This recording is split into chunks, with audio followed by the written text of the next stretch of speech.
O automobilismo virtual é uma categoria em ascensão no mundo todo. Mas você conhece as principais regras? Não? Então fica ligado porque chegou a hora do piloto.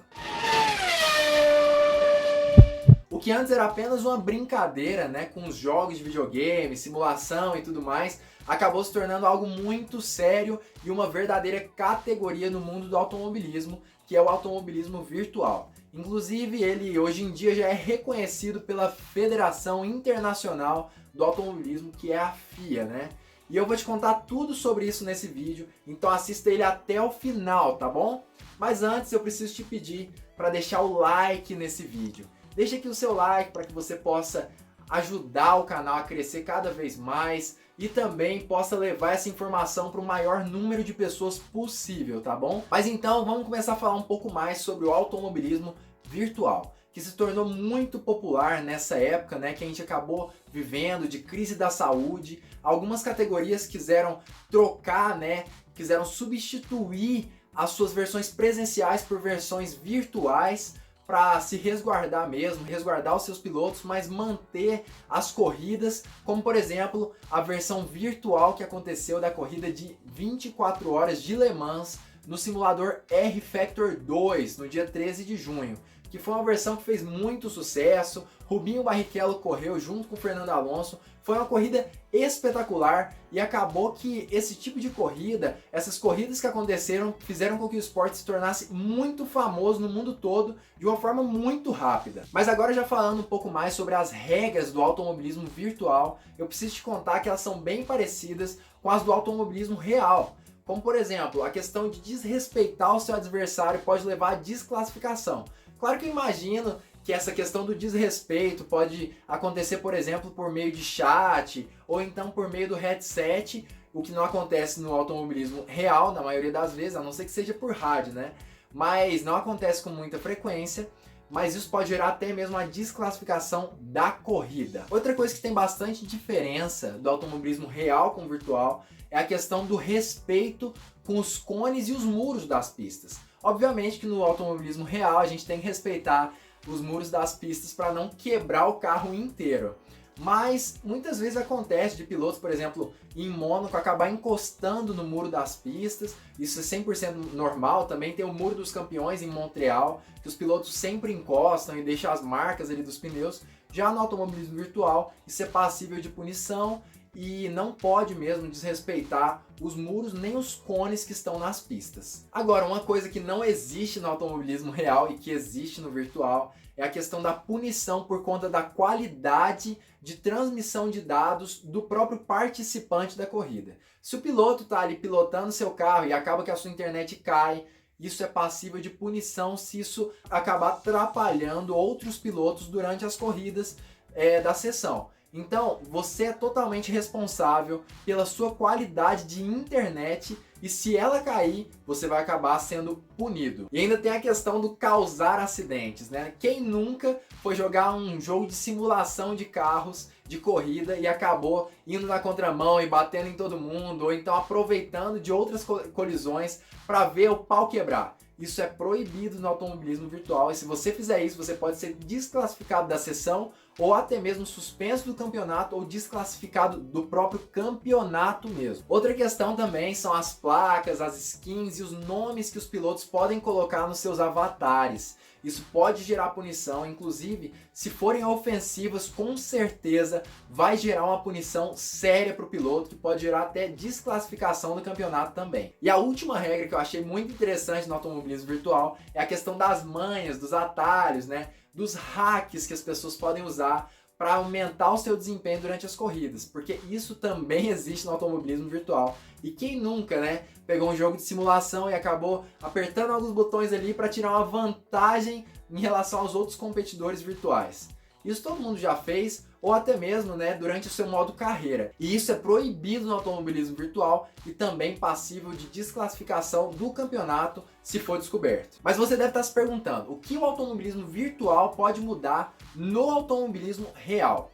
E eu posso responder com algumas situações que aconteceram recentemente, como por exemplo, a ida do Igor Fraga para a Fórmula 3 europeia. Isso só aconteceu, e ele mesmo diz, por conta da sua ótima colocação no campeonato de Gran Turismo Mundial. Ele foi o primeiro colocado, ele conseguiu vencer o campeonato na frente de diversos pilotos e ganhou a vaga na Fórmula 3. Outra questão que também aconteceu foi o Kyle Larson, da NASCAR, que era da equipe Ganassi e acabou perdendo a sua vaga porque ele xingou numa sessão de automobilismo virtual. Também teve a questão do Daniel Abt, da Fórmula E, que foi suspenso da sua equipe, que era a Audi, por conta de tentar burlar o sistema. Ele tentou colocar um piloto profissional de automobilismo virtual no seu lugar enquanto ele dizia que estava pilotando.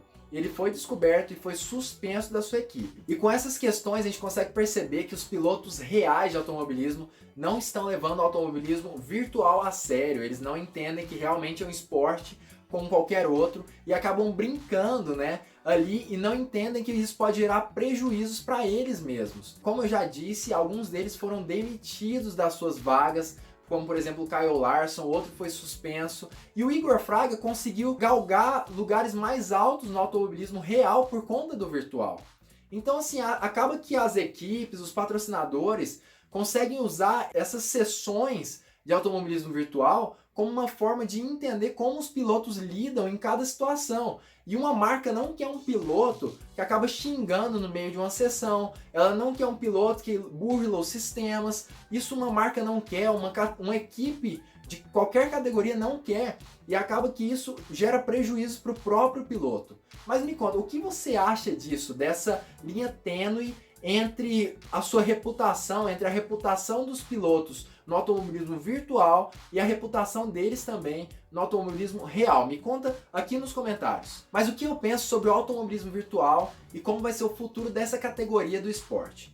Eu entendo o seguinte, o automobilismo virtual é um dos poucos esportes que acabam tendo a capacidade de simular de uma forma muito precisa o que acontece do mundo fora da pista. A gente consegue perceber que a maioria dos esportes não tem essa capacidade, como por exemplo, o futebol acaba tendo uma câmera de cima ali do campo, a pessoa não consegue ter o controle de todas as partes do corpo, basquete da mesma forma e a maioria dos esportes. Já no automobilismo virtual, a pessoa consegue comprar alguns componentes que simulam de uma forma muito precisa o automobilismo real. Então acho que esse esporte vai crescer cada vez mais e cada vez mais rápido também. Agora, eu também entendo que vai haver cada vez maior uma divisão entre o automobilismo virtual amador e o automobilismo virtual profissional. Isso já existe de uma forma muito forte, mas eu acredito que isso vai se intensificar cada vez mais a cada ano que vai passando, a cada década que vai passando. Mas uma coisa que eu acho que pode acontecer é o automobilismo virtual se tornar uma porta para o automobilismo real. Hoje em dia acaba que o kartismo é a verdadeira porta para o automobilismo, para as maiores categorias do automobilismo. E eu acredito que acaba que o automobilismo virtual vai conseguir ser a porta para o kartismo, na verdade. As pessoas com certeza vão ter vontade de pilotar um carro de verdade e vão acabar saindo do videogame, né, dos controles, dos volantes de simulação e indo para o kartismo também. Então acredito que ele vai acabar se tornando uma porta para o kartismo. Agora, uma coisa que eu torço para que não aconteça é para que os pilotos não se tornem todos virtuais e acabam tendo corridas de pilotos virtuais em carros reais. O que eu quero dizer em relação a isso? Eu vi em uma época, alguns anos atrás, um piloto, né, virtual pilotando um carro real. Ele estava no seu simulador ali, né, no seu volante, seu acelerador e freio, e ele controlava do seu simulador um carro de corrida real, e ele correu inclusive contra o piloto Lucas de Grassi, que hoje em dia pilota na Fórmula E. Ele inclusive ganhou, acredito que, se eu não me engano, ele conseguiu chegar meio segundo mais rápido do que o Lucas de Grassi. Só que eu acredito que isso é uma grande perda para o esporte, porque eu acredito que o piloto está ali atrás do volante, sentindo todas as reações do carro, é algo essencial para o esporte, algo essencial para o automobilismo. Eu acredito que vai ter uma perca muito grande se os pilotos começarem a apenas pilotar em um simulador e deixar os carros andarem na pista sozinhos, né? Eles controlarem os carros como se fosse de controle remoto. Acredito que isso vai ser uma perda muito grande, então eu realmente torço para que isso nunca aconteça no automobilismo de uma forma geral. Mas se você gostou desse vídeo, eu te peço que você se inscreva aqui no canal, porque aqui no canal a gente vai trazer diversas informações como a desse vídeo, que são super interessantes, super qualificadas para que você esteja entendendo cada vez mais sobre o automobilismo de uma forma geral. E também eu te peço que você compartilhe esse vídeo com o maior número de pessoas possível que amam automobilismo, como eu e você. Mas então a gente vai ficando por aqui e fica ligado porque muito em breve nós teremos mais uma Hora do Piloto.